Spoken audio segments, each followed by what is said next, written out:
Take a look at this. This is the MacBook Neo that, yes, we actually just have this in the bag because there is no case for it just yet. Absolutely no case for this is available, so I am worried about scratching it up, denting it, but this is why we've got it in this box right here. But this is it. This is in the silver color right here, and I think it looks absolutely phenomenal. You can see from the unboxing how good it looks, but let me just pop it open right here for you and give you a little bit of a closer look. So this particular model right here, this is the 256 gig version, and this is the most entry-level model you could actually pick up right here. Look at how beautiful that color is. Classy, very, very apple silver right here. You can see this with the sun directly to my side and behind me. It does look very, very good. And the thing you'll notice about this, it's got very, very nice corners, nice edges. They are not sharp whatsoever. And the laptop feels very, very good. Feels hefty. Feels like there's a good amount of quality, very good build quality in this particular laptop. You can see here, headphone jack, speaker grill, 2 USB-C ports right here, not Thunderbolt, and then another speaker grill right here. So let's pop this open for just one sec. And I specifically wanted to test out this particular model here because I've seen a lot of the other videos where Apple is giving a lot of the reviewers the 512 gigabyte version, the one with the Touch ID. This one right here does not have Touch ID. It actually has the lock button that you see right here, not Touch ID. So I wanted to test this version out. We had picked this up right here. So they start at $599 for pretty much everyone. And then they are $499 if you are a student. And if you qualify for that student discount, definitely check it out because that is a very broad definition for that education discount. Education discount will apply to quite a few people, and so definitely check that out if you can. And again, see if you qualify. If you do, you literally just go to apple.com, shop for education, or at the bottom you go shop for college, and it'll bring you to the education store, and then you can check out the products like this and you will get that little bit of a discount. If you take a look at this right here, you've got the background. We have not set this up completely, but I do want to bring up a screensaver just to kind of show you what it does look like and what the screen looks like. The screen does look very, very nice. And I think the screen definitely looks premium right here. Sorry about the glare, but we are actually at the airport, but you can see this beautiful screen. It does look like that the bezels are a bit thicker than what they are on the MacBook Air. So that is something to keep an eye out, depending if you're comparing this to like the MacBook Air, if you did want to get that product.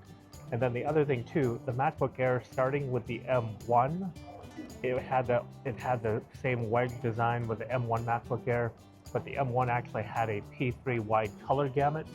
This does not. This is a Retina display though, but it does not have the P3 wide color gamut. But you can still see here, this is still a bright, beautiful Retina display. And I think if you're going to be shopping for a laptop like this, you will definitely be happy with that display.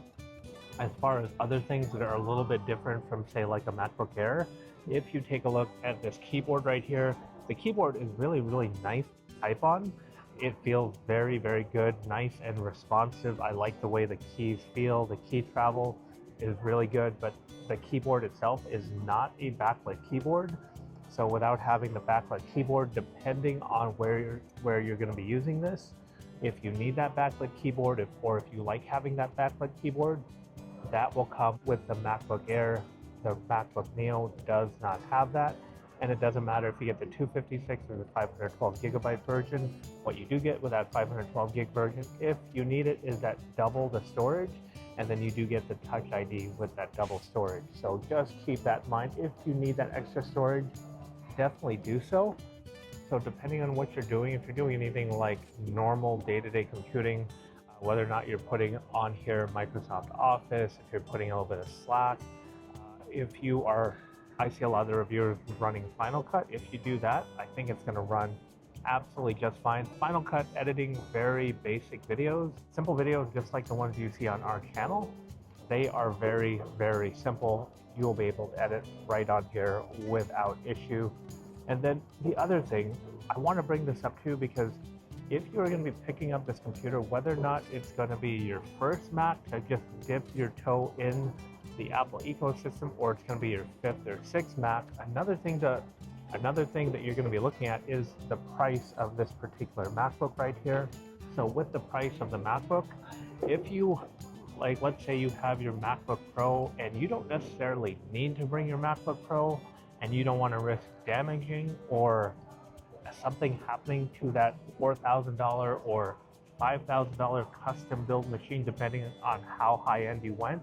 Or let's say you have a $1,500 machine, you've got this $499 or $599 entry-level machine here, but yet you still get access to iMessage, web browsing, and it's all going to be a very premium feeling machine. But if you don't need those extra features, like say you're going on a true vacation, not a working vacation, you don't need to do a lot of heavy editing, but yet you still want to bring your MacBook with you, I think this would be a very, very good case for this particular MacBook. Because yeah, maybe you don't want to risk damaging or having this on an airline and having somebody smash your computer and have to, take it to Apple to get the Apple Care warranty and all that. This right here, $499 or $599, that is definitely a lower cost of entry. Maybe that's something you're looking for. So I would say that would be great.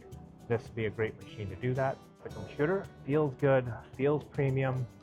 And I think depending, again, first Mac, 5th Mac, it's going to be a very, very nice machine for whatever you're looking to do with it, except for the super high end. And those of you who know you need a really high end machine for that, you know that you will not be looking for this machine. But again, if you're looking for this for texting, word processing, getting on the internet, checking email, you are absolutely just fine with the MacBook Neo.